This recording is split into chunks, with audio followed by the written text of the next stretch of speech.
Hi. ரொம்ப நாளுக்கு அப்புறம் ஒரு மினி vlog. ஆக்சுவலி அன்றைக்கி நாங்கள் கொல்கட்டாவில் இருக்கிற ரூஹிட்டல் அப்படிங்கிற ஹோட்டல் பெல்கோரியா ஹைவேஸ் ரோட்டில் இருக்குது, அங்கே தான் போயிருந்தோம். இது வந்து 5th ஃப்ளோரில் டைனிங் இருக்குது. இந்த ஹோட்டல் வந்து எதுக்கு சூஸ் பண்ணலாம் அப்படின்னு பார்த்தீங்கன்னா, ஆம்பியன்ஸ்க்காக தான் சூஸ் பண்ணலாம். அண்ட் எதுக்காக நான் இதெல்லாம் வந்து சொல்கிறேன், தமிழில் சொல்கிறேன் அப்படின்னா, இங்கே நிறைய தமிழ் பீப்புள் இருக்காங்க. ஈவன் என்னோடய ஹஸ்பண்டோட ஒர்க் பண்ணுற தமிழ் பீப்புளும் இருக்காங்க. அவங்கெல்லாம் விசிட் பண்ணுவாங்க. ஸோ அதனால தான் சொல்கிறேன். அண்ட் ஏன் நான் வந்து இவ்வளோ நாள் வீடியோ போடல அப்படிங்கிறத வந்து ஒரு லாங் வீடியோவில் சொல்கிறேன்.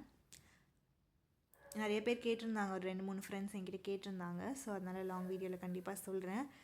ஸோ இந்த ஹோட்டலுக்கு நம்ம போனோம் அப்படின்னா, ஆம்பியன்ஸ் ஃபுட்டெல்லாம் பார்த்திங்கன்னா ஆவரேஜ் தான். ரொம்ப ரேட்டுமே ஜாஸ்தியாக இருந்தது. நாங்கள் வந்து அன்றைக்கி mutton biryani, golden PRAN fry, அதுக்கப்புறம் சில்லி சிக்கன், ஃபைனலாக குவான்டிட்டி ரொம்ப கம்மியாக இருந்ததுனால சிக்கன் ஃப்ரைட் ரைஸும் வாங்கியிருந்தோம். லிட்ரலி இந்த ப்ரான் ஃப்ரை வந்து எனக்கு பழைய சாதத்தை ஃப்ரை பண்ண மாதிரி தான் இருந்தது. அந்த ப்ரான்குள்ளே மசாலாஸ்லாம் எதுவுமே பெருசாக இல்லை. டிஃப்ரெண்ட்டாக இருந்தது ஃபஸ்ட் டைம் டேஸ்ட் பண்ணும்போது.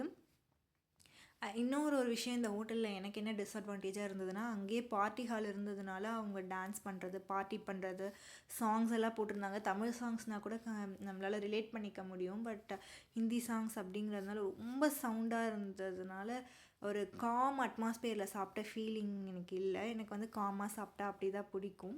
ஸோ ஒரே ஒரு சாங் எனக்கு ரிலேட் பண்ண முடிஞ்சதுன்னா, துஹி ஹே முச்சு ஹோ பத்தா, அந்த சாங் வந்து தெரியும். ஸோ அந்த சாங் மட்டும்தான் நான் என்ஜாய் பண்ணி கேட்டேன்.